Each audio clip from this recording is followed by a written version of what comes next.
Hey, welcome back. I'm Michele Spring. Living successfully long-term with your autoimmune disease is not just about food. Sure, food plays a huge part in it, but what about all of the fear and anxiety and grief you may have surrounding your disease?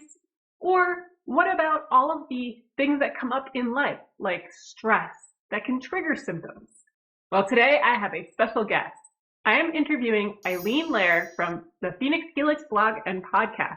And she has a brand new book out called Healing Mindset, and she's going to go over all of this and more. In our fascinating conversation, we talked about how her rheumatoid arthritis completely changed her life and all of the fear and feelings that she felt around it and some of the things she did, how she changed her attitude towards using medication for her disease, why she wrote her book, how thoughts, mindset, all of that kind of stuff can actually manifest into physical symptoms that you have in your body, and why it's important to have several methods and modalities to try in your autoimmune disease toolbox to address these certain feelings and everything that come up, why it's so important to acknowledge and process the grief that comes up surrounding your disease, your diagnosis, the foods you've lost, the lifestyle that may have completely changed for you, and all of that. She teaches us a certain technique so you can acknowledge and understand certain feelings so you can get what you need. And then she teaches us 3 powerful techniques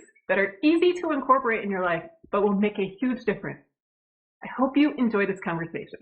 Hi, everyone. Welcome back. Today, I have a special guest. I have Eileen Laird from Helix, the blog, who has been a massive inspiration to me all of my AIP life. I don't know if I've ever mentioned this to you, Eileen, but back when I was starting to think about doing AIP, I was a little intimidated by the food, and I had been doing paleo for a while at that time, but I didn't know whether or not the food would be something that I could do. And I had tried your spiced root vegetable dish.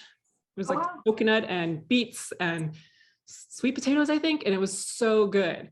And it made me realize I could do this. And so that's why I started doing AIP, and look where we are now. So oh, that means so much to me. I want to thank you for that and just welcome you to Thriving on Paleo and to this interview. Thank you. Thank you. It's really fun to be here. You and I have known each other online for years now, and you were on my podcast recently, which was really fun. It's really nice to be here on the channel with you and say hey to your audience. Welcome. I wanted to point out that Eileen just wrote this book, Healing Mindset, which we will talk about in a few minutes. But first, I wanted to get a little bit of background from you, Eileen, just in case somebody from my audience doesn't know who you are or just wants to know a little bit more about your story. So why don't you go ahead and tell us a little bit about what autoimmune disease is or disease you have? Rheumatoid arthritis. Yep. Do you want me to just share kind of my journey with it, or do you have specific questions? Yeah, I mean, if you want to go ahead and just tell us disease onset, all of that kind of stuff. Yeah, absolutely. So it was 10 years ago. So I was someone who had been mostly healthy, most of my life. I had a few things here and there, but nothing major. And I was living a very physically active life. I live in the mountains of North Carolina. I love hiking and kayaking, and was doing that on the weekends. And I was a massage therapist. So it was a very physical job. And then I woke up one morning with just one of my toes hurting, which I just thought was weird. Maybe I walked on it wrong. And then the exact same toe on the opposite foot the next day, which I thought, well, isn't that a coincidence? And that's kind of weird. And then it just quickly spread from my feet to my hands to my wrists and throughout my body. And within a couple of months, I was disabled. So they call that rapid and severe onset of rheumatoid arthritis. The bilateral joint pain is one of the red flags for it. I know a lot of autoimmune diseases are difficult to diagnose, and people spend a lot of years and a lot of doctors. That wasn't the case for me. If you looked up rheumatoid arthritis in the diagnosis manual, they could put a picture of me in 2012. Like it was just check, check, check, check, check. So I had all of the things. And I'm laughing about it now only because it's 10 years and I'm doing better, and we'll be talking about that. I have some confidence in my own resilience. It doesn't mean I'm cured or life is perfect, but let's just say I've risen to this challenge, right? It's part of my life now. But back then, and frankly, if you had interviewed me a year after that, I'd be crying as I talk about it. And I think a lot of people, if you're newly diagnosed, it's intense, it's overwhelming. It felt, how I described it, it was the first time I felt like I was experiencing something I couldn't survive. Because that pain that ricocheted around my body and disabled me, it was excruciating. So when I woke up in the morning, I looked like a 90-year-old woman, the way I would shuffle, because it hurt to move anything. And that was the best part of my day, because that was a baseline pain that wasn't excruciating. It was just very difficult. And then at night, there'd be one joint that would flare severely to the point that I would gasp in pain if that joint moved. So if it was my wrist, it went into a brace. If it was my shoulder, it went into a sling. If it was my knee or my foot, I had to literally get off my feet for the rest of the night. I couldn't walk. The worst ones for me is when I hit my jaw, because then I couldn't open my mouth. And there's something very primal about that. Like, you can still breathe without opening your mouth, but you can kind of talk, but not really, and you cannot eat. So it was terrifying and awful. And I cried every day. And I usually spent the evenings in my lazy girl chair, kicked up, braced up, trying not to move, whatever was happening, crying, and then just trying to calm down. And that's when I started meditating for the first time in my life. And there was a CD I bought called A Lamp in the Darkness, Guided Meditations for Difficult Times. Highly recommend it to people. It's Jack Kornfield. And it was exactly what I needed to hear in that moment. It's filled with compassion, filled with acceptance of what's happening, not someone telling you it's not happening, or that you should not be struggling so much with what's happening, or it's just this, I don't know how to describe it. It just, the fear and the spiral, right, that happens emotionally. Pain doesn't just exist, I think, in like a bubble. It just, your mind and your heart just flip out. Most of us do, if we're in chronic pain and excruciating pain, and the thoughts going through my head were not helpful. And so to replace those with ones that were, which I think is what guided meditations kind of help us do. And they're a great gateway to meditation when you're someone who finds sitting still or silently very intimidating. There's so many different ways to meditate. First of all, you never have to do it that way if you don't want to. I actually like that now, but back then that was not what I needed. And so guided was really helpful for me. So I discovered meditation right around the same time that I discovered paleo and the AIP, and just started doing all sorts of things that frankly I wouldn't have considered before. Like how I describe it is that when life was good, I wasn't highly inspired to make it better. So I wasn't even gluten-free, never mind paleo or AIP. I had gluten-free friends that I pitied because I liked not having to have food restrictions, right? So, and meditation was always something I admired in people, but I didn't feel like I had the discipline to do it. And when I tried to do it, it felt very uncomfortable. And it might just be that, I think all of that could still have benefited me then. And when you look back, you wonder, could you have prevented this thing? Or maybe it wouldn't have been as severe. Maybe RA still would have come, but not so intensely. Who knows what the past is, but this opened me up to possibilities, and they were all incredibly helpful to me. So, I'm really grateful to the food as medicine. I'm grateful to the mind-body connection and being able to learn more about it and how to use that positively. For anyone listening who's new to the idea of the mind-body connection, and we can talk about some of the resistance people may have to that, but we feel it anyway. Like if you're under a lot of stress and you have autoimmune disease, you will often flare. I think most people have that experience.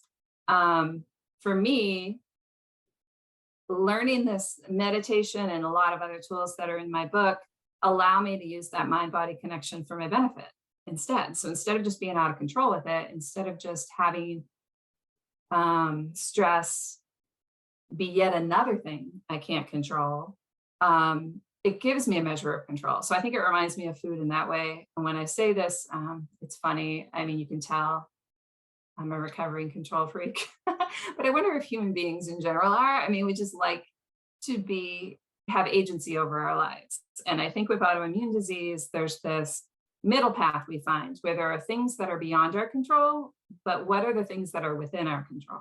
And that severe is really empowering. And so food is one area that can minimize my symptoms. And the mind-body connections, another area that can minimize my symptoms, improve my stress resilience. And there's still things that are going to happen in my life that are highly stressful that I can't control. And it's not about perfection, that I'm walking around like peaceful all the time, or never, and never have a challenging moment. I mean, that doesn't happen, but just when the challenges come, I have some tools that are available to me, and I'm grateful for them. I think that's a great way of looking at it, as a tool, like a tool in your toolbox that you can pull out when certain situations arise. And you know that meditation works in this situation, and maybe just taking some time for yourself, like reading a book or something like that may be another situation, or not working out on another day, like all of these kind of things. So that way you have your own personal formula, just like you have your own personal food diet once you've gone through AIP and know what you can eat and not eat. So you have the same thing, your toolbox for all of what else life throws at you. I think that's and for me, I think it's a combination of spontaneous, meaning what do I need today and what do I need this moment, because autoimmune disease is very changeable. But then there are also habits I've developed that are actually part of my routine now that give me a baseline of support. So it's both. I think you don't want to be inflexible, where you're like, every day I do this exercise and this meditation, and then it becomes yet another task on your to-do list that flips you out if life is busy. So there's some flexibility to it, but something mindful is part of every day. And I'm grateful for that. Yeah, that's great. So other than food and diet, have you used anything else to feel better or like manage symptoms or anything like that?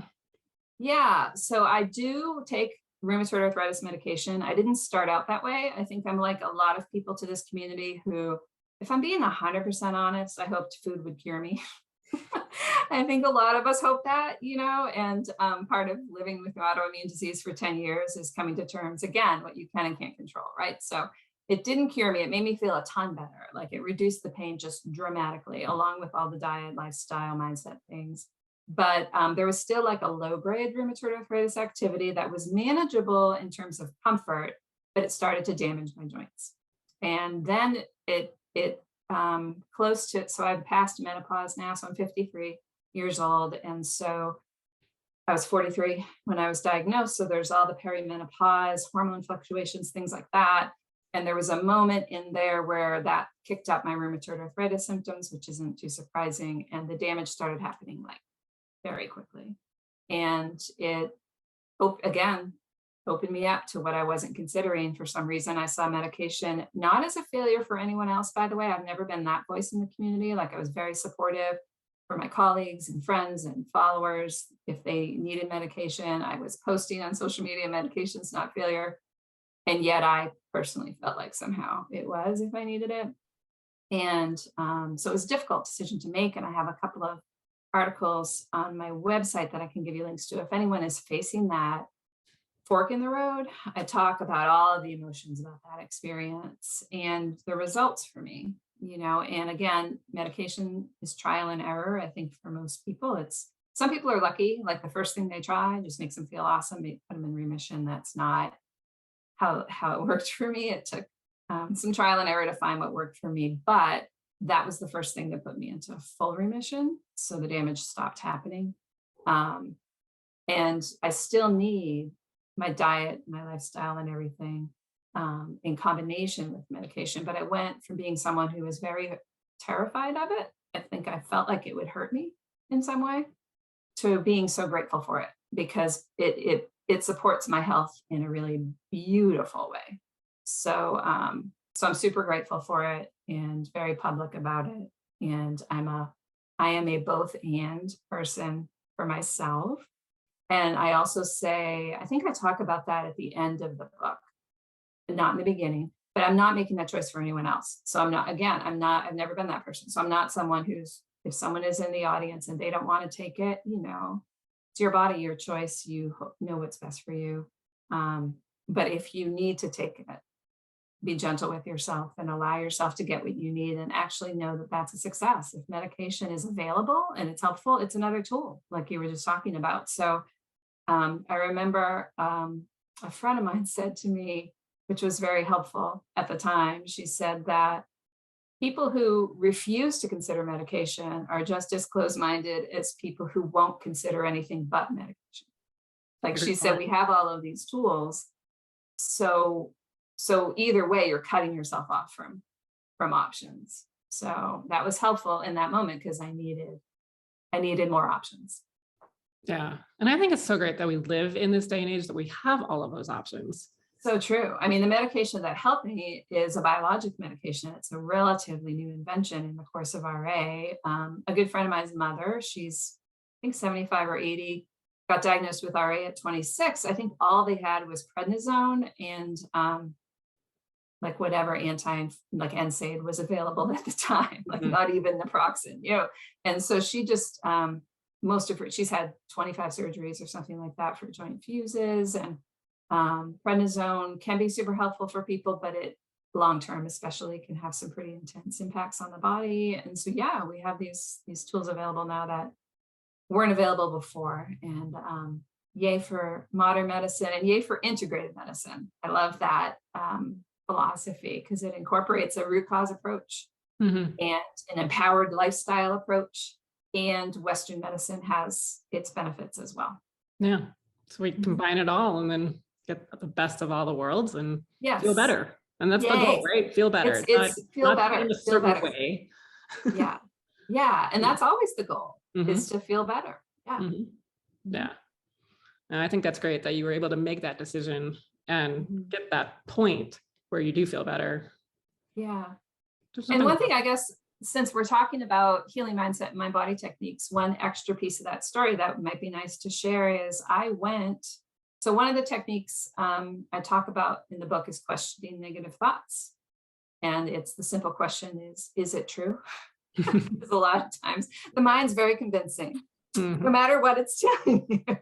And it was saying a lot of scary stuff about medication. And so I went to a counselor who was trained in Byron Katie's method, which is, it's very similar to cognitive therapies, reframing techniques, but it's kind of a self-help one you can do at home. You can go to thework.com if anyone's curious to learn more about it. And she just kind of guided me through questioning my thoughts about medication. And I was so peaceful by the time I left. And it just helps you kind of tap into what really is true, like to cut through the noise. So that was incredibly helpful. And the other thing is, I'm familiar with like placebo effect, but I don't know if people know the nocebo effect. So if you really believe something won't help you, it's harder for it to help you, is the idea behind that. So if you take a medication and you're hating it, everything about it, you take the pill or you take the shot and you're like, I hate this. That's an obstacle for your body to overcome. It doesn't mean the medication won't work for you, but there's this dissonance, right, within your body. And so I did a lot of journaling and coming to a point of feeling grateful for the medication. So I said, thank you every time I took it. And that was a major transformation because I went from hating the idea to feeling grateful for it by the time I was ready to try it. And that's a much more peaceful experience. Even when the medications didn't work, I knew I wasn't getting in the way. You know what I mean? Like I was like, we're giving this a try. We'll know in a certain period of time whether this is helpful or not. And I'm open. I am open to it being helpful. And if it's not helpful, there are other options. So it was a calmer way to take in that experience. Yeah, well, that's great. All right, so let's go ahead and start talking about your book. So tell us, like, what inspired you to write it? Well, a lot of what I just shared about how it was such a big part of my experience, and I knew it's a big part of every person's with autoimmune disease experience, but I also think it's kind of a murky area. So when you talk about the mind-body connection and harnessing that for positive, like the anti-inflammatory power of harnessing it for good, a lot of people are like, well, that sounds nice, but how exactly do I do that? And I think a lot of people, there's a lot of like, ironically, mental blocks about a lot of the mind-body connection. And so some people may, for example, just think they don't have the personality to do it, but there's so many ways to do it. So in the book, I have 96 mind body techniques people can try. And that was on purpose so that you can try a bunch of different things, find out what works for you, have kind of a selection of favorites. If you're someone who has been doing stuff for a long time and want to freshen it up and try something new, there'll be something new for you. There's a lot of beginner stuff, and then there's more advanced things. And I just wanted to make it approachable. So with Phoenix Helix, I think one of the things I try to do is make complicated things as simple as possible. So my other book is A Simple Guide to the Paleo Autoimmune Protocol. And I thought of that when I was doing this. I thought, well, I want this book to be a simple guide to the mind-body connection, but I want it to be from the perspective of autoimmune disease, constantly being aware of how this may help people with autoimmune disease. So that's what inspired me to do it. So when I did it, I was actually thinking about other people. I was like, okay, this has helped me. Let me create a book that helps other people. But I worked on it for 3 years, did a ton of research, and expanded my knowledge of it. And then, of course, my practice of it. And even some techniques that I thought were not for me, I ended up trying and liking. So that happens too. Like, again, questioning the thoughts. Affirmations were something that I never resonated with. And then once I learned more about, again, different ways you can do it, that you're not like that Saturday Night Live skit, where you're just looking in a mirror saying, I can't remember, I'm wonderful and people like me, that there are so many different ways to do it. So it ended up really helping me. And then it wasn't intentional. I started writing the book in 2019 and I finished and published it now. So the pandemic happened, all of the world events happened that continue to happen. Life is overwhelming, kind of on an ongoing basis. I think we're all chronically stressed. And on top of that, our lives are still happening. Both of my parents died within that 3-year period of time. There was some family chaos that often happens following the death of the matriarch and patriarch. And so I went through a ton. And then it turned out that writing this book, making the time, continue to make the time to write the book, grounded me in all of the knowledge that I was writing about. So I think they say that, like, if you want to deepen your knowledge of something, teach. And writing's one of the ways that I teach. And the book ended up being such a gift for me. So I'm super, super grateful for that. That's great. Really like to hear that. Yeah.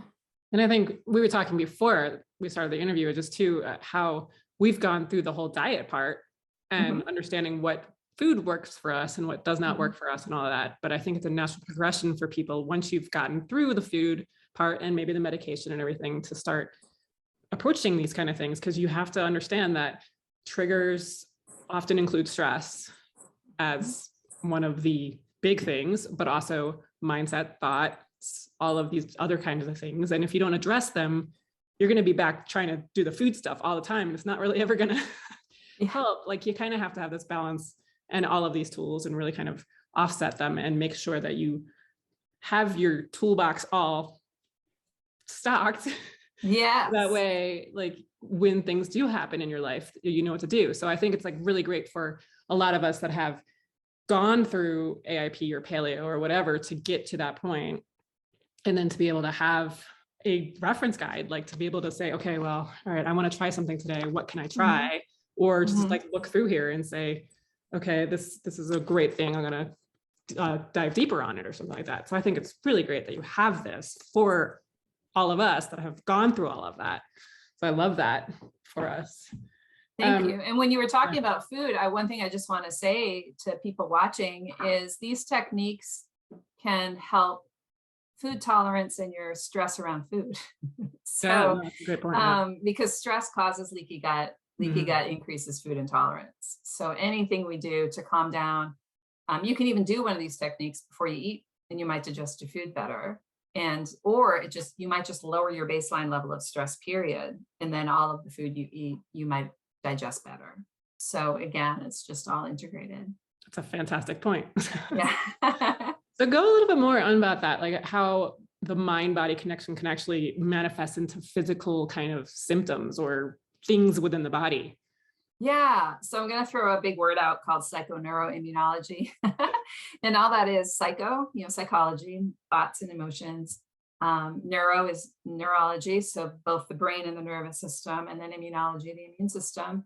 And there's a field of science that is relatively new. It might be 50, 60 years old, really researching this connection. And it's how thoughts and emotions actually do impact the physical body. And it happens in all ways. It's just because we are integrated human beings. So although sometimes it feels like the body is a car we drive, like we are our body. So anything we're thinking and feeling impacts our body. And one of the ways I just tell people to think about it, like if you're scared, your heart is going to start beating faster, your palms might sweat, little anxiety might give you butterflies, big anxiety might make you nauseous, stress might, give you a headache. So we've all kind of experienced that anyway.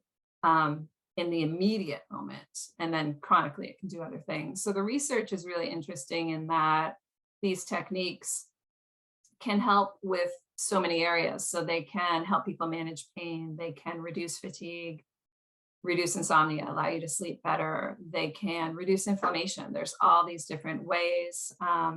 Interior the body, like there are studies where they will take the blood of somebody and then have them do a technique that either elicits joy or helps them relax, and then take their blood again. And there is less inflammatory markers in the blood after that. And that can be, again, instant. And sometimes they do it more like after a 6 to 8 week program. And then they'll do it 6 months later to see if those stay. And it stays. Like if people learn a technique and learn a way to interact with their life in a more peaceful way, which makes sense, the inflammatory markers are going to stay lower. So that's really cool. That's some of the ways that works. The other thing to think of is it actually improves relationships. And our autoimmune disease doesn't happen in a bubble. So it impacts those who love us, whoever that may be.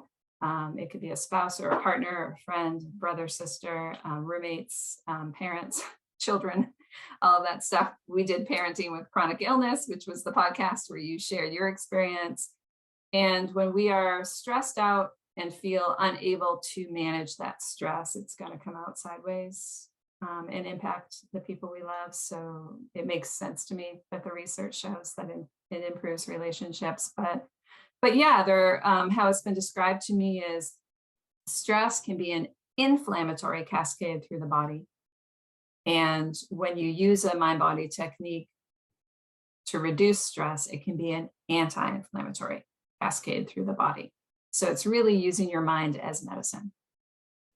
Yeah, and I can speak from personal experience too. It's interesting. I have a video, I'll put it up here, whatever, but of how I had excruciating back pain for years, like sciatic or around that area, and where I would have to be on the couch and I wouldn't be able to move for a month at a time, and it would go away for a little while, then it would come back and all of this. And then I used some mind-body techniques to actually release emotions, which I had realized were actually resentment against my kids for taking away my time.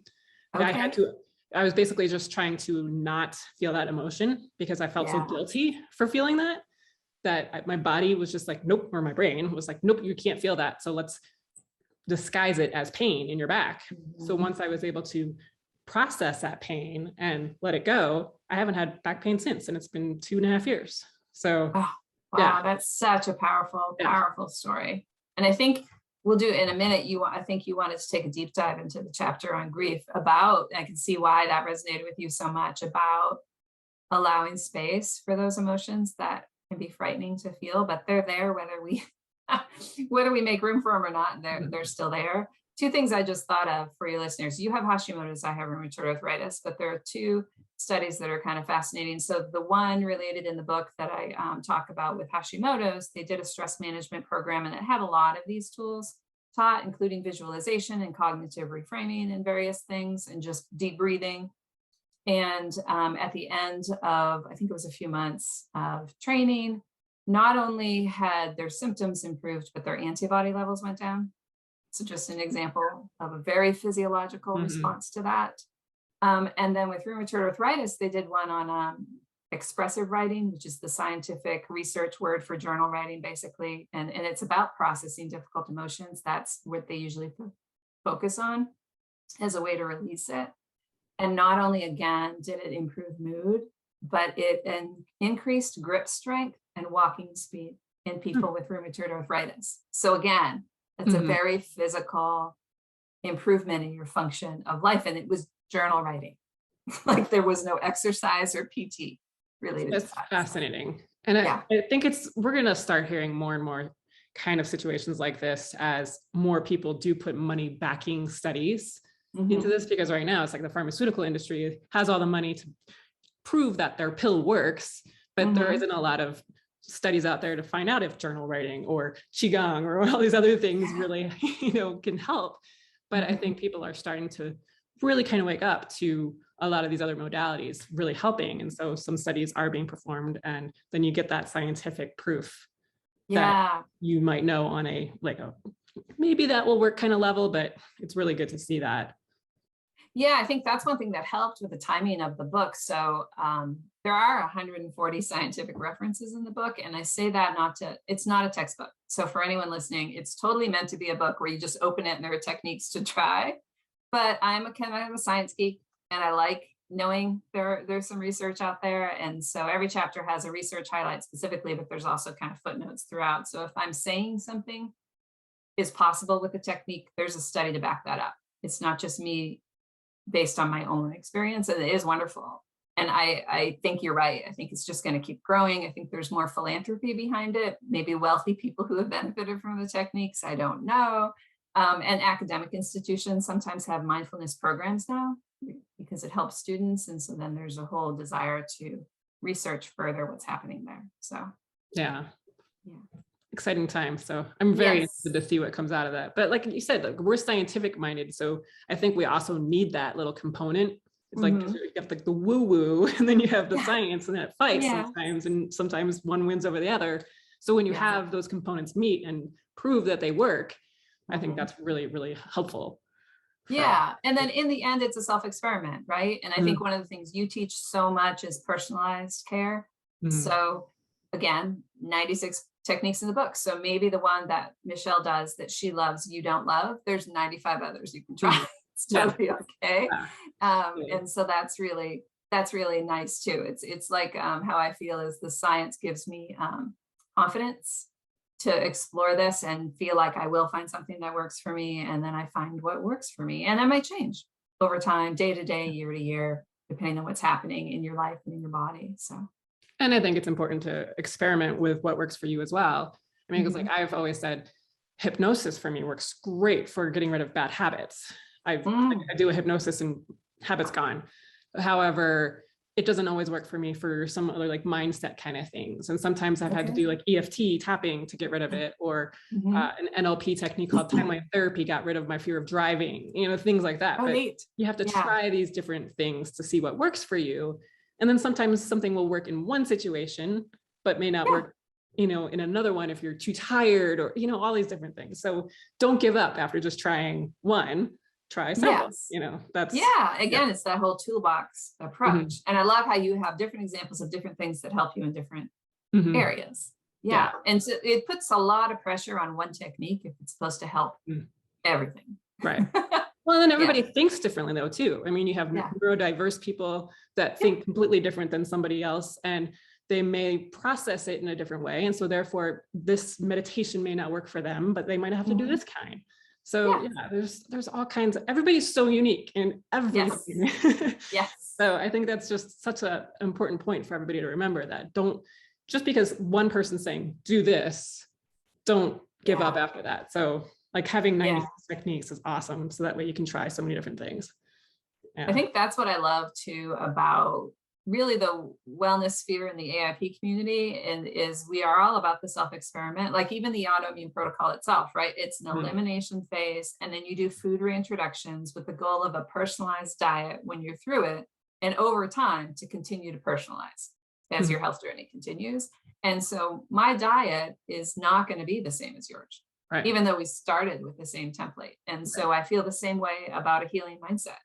My toolbox may have some of the same tools as yours, but it's going to have a different batch, which is lovely. Yay for uniqueness. Exactly. So you alluded to it a little bit before, but you have a chapter in your book about grief surrounding your diagnosis and just all of the things that like you have to pull out and maybe not are able to do again. And I think it's so important. And I'm so glad you included that in here, because I don't think it's something that is talked about enough in the autoimmune community, and something that I think we really, really have to address. So do you want to go into that a little bit more?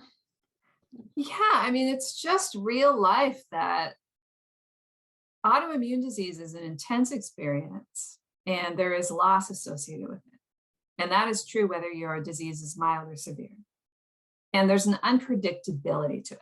And life is unpredictable, and we know that like intellectually, but autoimmune disease makes it very everyday kind of real, right? So a lot of people don't know how they're going to feel each day when they wake up. So every day is a new day for everyone, but there can be a lot of emotions surrounding that. Like when I am, for example, when my health is more stable and I'm in remission or very close to remission, so it's nothing fearful, like life just seems more peaceful. But if I'm experiencing more inflammation in general, more reactivity, going to bed at night can frighten me, and getting up in the morning can frighten me because I don't know what's coming. So if I have a good day, I'm kind of afraid to go to sleep because I don't know what the next day will bring. So that's kind of part of the experience. You're also someone with an incurable disease. And you might have people tell you, don't get attached to your label, that if you think perfectly, let me tell you, this book is not a you can cure yourself if you think perfectly, because that's cruel, I think, to put that kind of pressure on someone where they feel like their disease is their fault and they're a failure if they're not perfect enough to cure it. And perfectionism is its own problem that many of us have, including me. So part of a healing mindset is self-compassion and grace and accepting your imperfection. And autoimmune disease is a pretty, autoimmune disease is a pretty clear example of your imperfection. And that can be difficult. Like if you've been a perfectionist your whole life, which I have, it can feel like a personal failure. So there's that. But, and I say all of this, so I'm 10 years into my journey. There have been gifts with my autoimmune disease as well. Like I said, it's opened me up to a lot of experiences. It created a new career. In some ways, I'm healthier than I've ever been because of all these things I do to take care of myself. I'm certainly more compassionate with myself than I've ever been. I'm very creative. I feel very empowered. I'm in touch with an inner strength and resilience that had never been tested. So I didn't know I had it. Like I said, when I was diagnosed, I didn't know that I could survive it. And I not only survived it, but like your website's called, like my goal is to thrive. That doesn't mean I won't ever have setbacks, but my goal is always to navigate those with as much self-love as I can and confidence that life can be good no matter what the future holds for me. And that's a really beautiful way to be. I think before this happened, I had kind of a narrow definition of what a good life would be. And if it wasn't this, it was going to be something else that would have knocked that off, you know, because no one who is human has a life that just goes like no ups and just you know, or they have a very boring life if they do, I guess. Yeah, so there are losses. Like I was able to go back to work, but the type of body work I did changed. Again, it's some really beautiful techniques that I got to do more of because I didn't have the strength to do some of the deep tissue work I had done in the past. But so there was a loss with that. There might be like I still can hike, but I can't hike as far. So 3 miles is really kind of my sweet spot. I might have hiked 5 to 10 miles before that. So one thing I want to be clear about, like now I'm in a good place. So it may not feel like I am giving like people who are watching enough space for the grief. But if you are in the place I was when I was diagnosed, where I was crying every day, that's a place where those emotions need room to be. And then there are going to be different times where that continues to happen. Like I mentioned, my parents dying, they were older and in poor health. So in some ways that was a blessing, but anytime your parents die, that's a total change forever for the rest of your life. Making room for that grief. I had some health setbacks during the pandemic, like a lot of people did, not COVID, but just the pressure of the world and personally. And they were really hard for me. And there was fear and anxiety and sadness that I think part of healing and recovering from that setback was making room for those emotions. So I'm kind of rambling, but I know sometimes, like you were saying, sometimes people just don't talk about this, and especially in the mind body severe, right? With the idea of positive thinking, that somehow if you honor your experience, so say you're feeling sad or scared, and you allow yourself to feel sad or scared, that somehow that's not healthy for you, that it's not positive enough. And that's really not how it goes. I think you need to feel all of your emotions, actually to be able to feel all of them well. So I think when you repress sadness and grief, it's harder to feel joy, true joy, because that's still there in our bodies. And the last thing I'll say too, again, with some of those research studies, and they're linked in the book, there's research showing the physical symptoms that can arise when you repress emotions. So the more we accept and express how we feel, even if it's painful, the more quickly those feelings pass and the less damage they do to our body. And the more we repress painful feelings and try to avoid them and squish them down and power through them and judge them, like judge ourselves for having them, that I'm a negative person if I feel sad. I'm a negative person if I'm having a hopeless day. That increases physical symptoms. There's a whole host of issues related to that. And there was a study that looked at people over a long period of time, and it increases risk of death. And I almost didn't put that in the book because I don't want to trigger more fear. Or people are like, oh gosh, now I'm going to kill myself because I don't want to feel this. It's not that direct. It's just an example of, it's a lot of pressure on the body. It just increases stress at a foundational level. And they come out sideways. I mean, we kind of know that anyway. So yours came out through back pain. It may come out as autoimmune flares, increased reactivity, but it also comes out in irritability and less stress resilience. Things will bother you faster because you're using so much energy to just try and manage the emotion, that anything that comes in can automatically feel like the straw that broke the camel's back. And so what's nice, again, about these techniques, and we can share some of them, is there are tools that you can have that can give you confidence that you can feel something painful and survive that. I think that's part of it too, is that fear that it hurts. I mean, these emotions hurt, and we tend to turn away from pain or run away from pain. And it's counterintuitive that if we use a tool to turn toward it, we can move through it. And I need to, like a lot of these lessons, it's not like you learn them for life. Maybe you do. You might be more enlightened than me. My instinct is to turn away from pain. Mm-hmm. Like it's just my instinct. And I'm noticing that now. So that's a mindfulness thing that I've gotten, which is nice. So if something comes up that's an unpleasant thought or an emotion that's challenging for me, my mind like looks for a distraction, like right away. And if I notice myself refusing to look at something, that's a red flag. I'm like, why am I very quickly going, I'm not going to look at that. Then I think maybe, before bed tonight, get your journal out and find out what's happening there. And then it stops dogging me. It's not like throughout the day intermittently it pops up and I'm like, I'm not looking, I'm not feeling. So those tools, they're really empowering. And you get experience with being able to survive something that, again, over and over again. I think that's kind of what resilience is you continue to get faith in your own ability to move through things that are difficult. And that might be physical and it might be emotional. Was that too long an answer? No, not at all. No, and I wholeheartedly agree. And I think one of the things that has helped me to understand that fear and all of these things are just sensations that you have in your body that are connected to thoughts. So fear, a lot of times you might feel something here or your face, all these different kind of things. And so taking a step back and kind of being a scientist, or like looking at yourself like an experiment and saying, okay, I'm experiencing this feeling, and start with like the happy ones. Usually seems to be a good way to learn it, but see what it feels like in your body.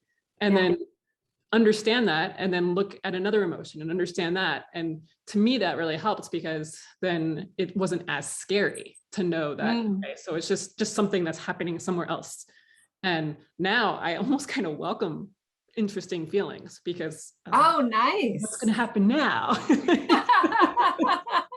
Isn't that wonderful that you don't, I love how you put that. It's common to fear emotions that are challenging.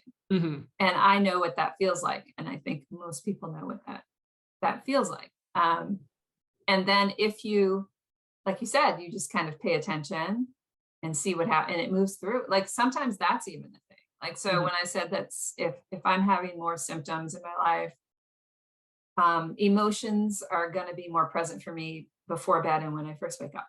And I think, and if sometimes it'll just be meditative. It's not even a special technique. I'll just watch. So I'll feel sadness roll through me. And there's certain things that may happen in my body with that. Like my eyes may tear up and there's like a heaviness on my heart and a vulnerability that I feel. And then it might just pass. And then it's already gone. Like I didn't have to do anything. It just passes. And then anxiety might come through and that feels more buzzy and like a tingle kind of body wide and almost like an extra vigilance, and my digestive system gets involved, and then that might pass. And so that's really nice when they're mild. It's so cool. You don't even have to do anything. I mean, it's just like, just know you're human and you've got these feelings. And then you feel like, I notice peace will come through and joy will come through and they're mixing. And then when I get up, so this might be happening in the morning, and then I'll get up saying, okay, I'm having a variable emotion day today. So that's fine. And just be gentle with yourself. And that's kind of my intention for the day. And I move forward. And then other times it is overwhelming. It's something that's intense. And then I need one of these tools to just allow me to provide a container that gives me extra strength. So that's the toolbox part. It's like, okay, this emotion is hard, at least in this moment. How can I meet it in a way that isn't as hard? Yeah. Exactly. Yeah. And speaking of which, do we want to talk about I'm sure you're familiar with this technique because you're educated on all this stuff, but the RAIN technique, would that be a good one to share with people? And maybe you're not familiar with it. Maybe explain it. Maybe I am. It's a meditation technique that kind of came out of the mindfulness meditation community. I think Michele McDonald created it, and Tara Brach, who's a big meditation teacher, has written books about it. And it's called RAIN, and it's a technique for basically navigating challenging emotions. And so it's an acronym. And there are 4 steps to the technique, RAIN. So the first technique is recognize, and it's just know when you're feeling something, because there's an emotional intelligence to just that. And if you're really good at repressing emotions, my mother was really good at repressing emotions. She didn't always know what she was feeling when she was feeling it. And so that's the first one. It's just giving yourself space to recognize, I'm sad, I'm scared, I'm angry. The A part is to allow it to be there. So you're not going to run from it, and you're also not going to try and fix it. I'm very good at trying to fix it right away, like manage it and get rid of it somehow. And instead, the A is just allow it to be here, and just that's the A. And then you investigate, which is exactly what you talked about. So it's, how is this emotion feel in my body? What thoughts is it inspiring going through my mind? Or like, are there thoughts inspiring the emotion? And then it's usually a cycle. What is the emotion making thoughts that go through my mind? And again, without judgment, this is a very just investigate with curiosity. What's your body doing? What's your mind doing? And what are your impulses? So what's your go-to when this emotion comes up? So you might suddenly be craving sugar or a drink or a cigarette, or want to go running, or want to hug. Like, so some of the things, your impulse might be something really positive, and then others might be things that, hey, we all make room for at different times in our life, but might not always be positive. So for me, sugar cravings come up under stress, absolutely. But obviously the ones I think without meaning to, those are 3 impulses I have when I'm having challenging emotions. So sugar, movement, whether it's walking or going for a drive, and both of those are healthy choices. And then I I'll call my husband in for a snuggle, and that's very soothing for me. But just to know what your impulses are and which ones you might be able to choose mindfully instead of just reactively. And then the last one, and I think that's the last choice. So N is nurture. So that's where you do. So you've identified the emotion, you've allowed it to be there, you become aware of what your impulses and thoughts and body feel like, and then you have a choice to make in this moment. And that's really powerful. So it's just, you ask yourself, what do I need? What would be helpful for me right now? Can I be kind to myself in this moment? And if so, what would be the gift I would give myself? And then you do that. And it's kind of a really beautiful journey this emotion has taken you on. So even when I describe it, it feels less frightening, right? Even if the emotion was frightening to begin with. Yeah, it sounds very powerful. Yeah. Yeah, it's both simple and powerful. So that's one of my favorite ways to navigate challenging emotions. And then the other that I mentioned before, journaling is so great for it. If you're a writer like I am, writing's really helpful. But if you're not, a lot of people do art. You know, whether it be in a journal, you can do a visual journal, which is art. You do not need to be an artist. It taps into a different part of our brain, different expression. Maybe you're having trouble with these steps of RAIN where you're like, I don't really know what I'm feeling. I don't really know why. I'm just feeling murky and confused. If you do some art, it can be a release. It doesn't need to go through the conscious mind. It kind of can bypass that and just trust your inner self to let that out through art. So that's another really beautiful way to do it. When you have challenging emotions, what is your go-to? I think lately it's really been EFT because I really feel like the acupressure points really kind of help me process through that, and then it just releases. And I used to be the kind of person that I would hold on to anger, and like if my husband and I got in a fight, I would have to go somewhere because I could not let go. And now, or like if my dog jumps at somebody or something, you know, something that causes like anxiety or stress, I would hold on to that for like a long, long time. But now if I can just run through like 1 or 2 cycles of EFT, it just comes out. Yeah. And then lately I've been practicing Qigong too. So I'm going after my Qigong certification to become a teacher. And I really find that has been super helpful as well for also that release of the energy, the negative energy within me. So that I'm like, right now, I'm like, if I ever feel anything, I'm like, gotta go do that.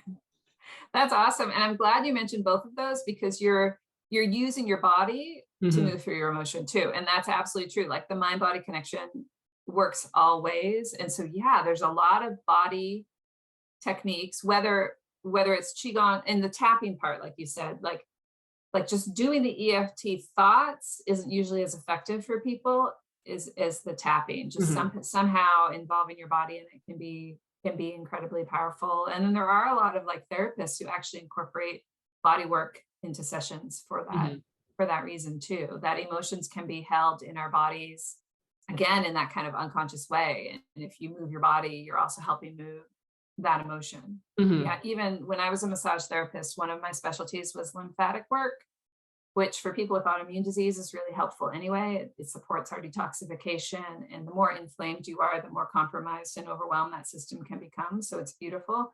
But what I also noticed is when my clients were going through times of crisis where maybe a partner died or there was something really challenging happening. So that's a period where those emotions are present at a much higher level. They said the lymphatic work always moved the emotions through. And it was interesting. Like if they were repressing emotions, I would feel more stagnation in their system. And if they had told me they were doing things on their own, these would come up after the session. I'd be like, your lymph was moving pretty good today. And it's still been however many weeks since I saw you last. And they'll be like, well, I was doing, maybe it's Qigong, I was doing something to keep that moving. So the body's a wonderful, like we often with autoimmune disease, maybe have a complicated relationship with our body, and a lot of times the feelings we have towards our body may not be positive, but it has so much potential to help us as well. And those are some great examples. Yeah, we can't hate our bodies. Our bodies are not out to get us. They are us. We are part of it. We are part of this miracle that is able to do all of the heartbeats and all of the functions, the digestion and all that kind of stuff every day. And we have to understand that it's like a miracle that we can do that. And so to be able to love it in that way. That is beautifully said. I couldn't agree more. And for anyone watching who doesn't feel that way right now, we will both, I think I can speak for Michele too, to say no judgment. Like, this is a process. And there is a chapter in the book called Befriending Your Body. And there are steps you can take to do that. And it can be a non-linear journey, because you might continue to have challenging feelings about your body, but if you can mix in some appreciation, it helps a lot. Yeah. And I was going to say, like, also kind of going back to the grief, but also with this, that you're going to have ups and downs where you're going to feel like you've got it covered, and then something's going to happen in your life. And speaking from experience, like with my son, with his autoimmune disease of type 1 diabetes, when he first got it, my husband and I both grieved a lot more than he did, because he didn't know all of the events in his life that we were thinking of that were going to be affected, because he didn't know about them. Right. So we pre-grieved, whereas he didn't grieve, but now he's starting to hit some of them and he gets upset then. And I noticed that with myself. Right. So like, I will hit, like, maybe think of going to a new location for vacation and thinking about, okay, how am I going to eat the way that I need to eat? Right. And so that's when grief hits again.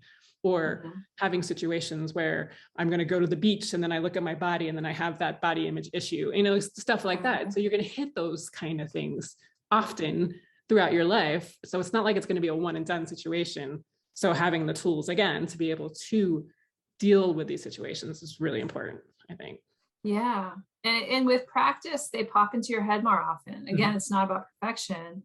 It's just that, like, it's interesting. So I practiced meditation for 10 years now, and the mindfulness of daily life is so much stronger from that. So it's just, I notice things more. So I'm much more likely to notice thoughts and feelings going through my mind and body than I did before meditation was part of my life.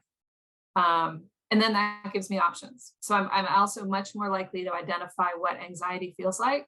So like during the workday for me, especially if I have a lot to do, I can get, like, there's an interior kind of ramping up that can kind of happen. And so I'll often take a mind body break kind of mid-afternoon. That seems good. And it just kind of resets me down at a calm level.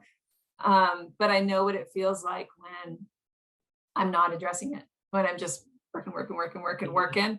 But it's not a calm working. It's a, I'm working, you know, it's it's a different feeling. So yeah, I think you get practice, but yeah, there's so many ways you can just enter from baby steps, and every baby step helps. I really believe that, because 10 years ago, I was brand new to it, and I wasn't doing anything fancy. You know, I did, like I said, I did a guided meditation. It was probably 15 to 20 minutes a night. And then I kept a gratitude journal, which was pretty simple before bed. It helped me see my world outside of my pain. My pain was all I was feeling. So I just needed to focus on something positive, and that really helped change the way I was looking at my life. But again, that takes 5 minutes before bed. And those were by themselves profoundly helpful for me. Yeah, that. Yeah, that's great. Do you want to share a specific technique or baby step or something like that that the audience could try? Yeah, absolutely. So we've shared a lot today already, but I think ending with baby steps is good. And then actually I'm gonna just go ahead and share 3, 1 in the morning, 1 in the mid-afternoon, 1 in the evening. So people can just pick one to try. So the morning one, which I like, is before getting out of bed, just start your day with 3 slow, deep breaths, if that's comfortable for you. If you have an autoimmune disease where breathing is challenging, just focus on slow breaths. They don't have to be deep. If you do not have challenges with that, that deepness can kind of loosen up your body and reoxygenate after sleep. And it just starts your day with a relaxing thing, and then just set your intention for the day. So that can be literally, that counts as a morning routine. It can be 3 breaths and an intention. So the intention can be, I'm going to be kind to myself today, or I'm going to trust my inner wisdom today, or I'm going to increase my self-care today, if you haven't been doing that, or I'm going to make time for joy today. Doesn't have, it can be anything you want it to be. So that is a simple morning routine. And then midday, I think one thing that's fun, have you ever heard of affirmations, Michele? I love those. So like I said, affirmations are something that don't naturally resonate with me. And when I heard about affirmations, It's if your mind, say you said an affirmation and your mind tells you that's not true. If you're one of those people, and check and resonate with, yeah, yeah, you just put what if in front of the meditation affirmation, and it opens your mind up to the possibility. And so it can be, for example, what if I am worthy? What if I am strong? What if I am healing? What if my immune system is coming into balance? And those are beautiful. They're very soothing to me. And my mind doesn't argue, because it's what if, just it's a magic phrase. So I love that. Not my idea, by the way. Found that in the research, but I really love that technique. And then before bed, the one I recommended, the gratitude journal, if you want to write it down, then you can kind of reference it again if you're having a bad moment and look at happy things. But if you don't want to do that, again, when you get in bed again, they say count your blessings before you go to sleep is kind of a classic tradition.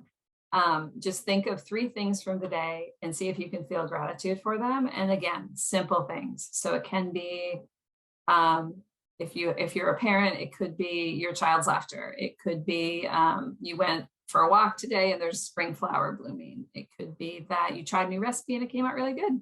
It could be you watched a TV show that made you laugh. It doesn't have to be huge, but it's just counting those moments. You go to bed happy. It cuts through that evening anxiety for me. And so, so those are 3 things that only take a few minutes, and good places to start. Those are beautiful. I love those. Yeah. Yeah. So do you have any final parting advice or anything for anybody that's maybe struggling with their autoimmune disease or this mindset stuff or anything like that? You're not alone.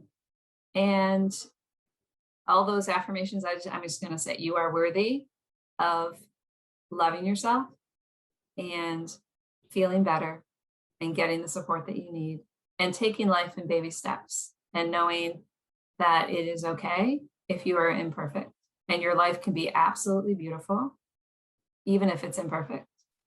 And your health can be improved, even if a cure is not possible. I think learning to live vitally and happily with grace, allowing ourselves to feel everything we need to feel, is absolutely possible. Love it. So where can we find you if we want to know more? Yeah, so my website is phoenixhelix.com. That's PhoenixHelix.com.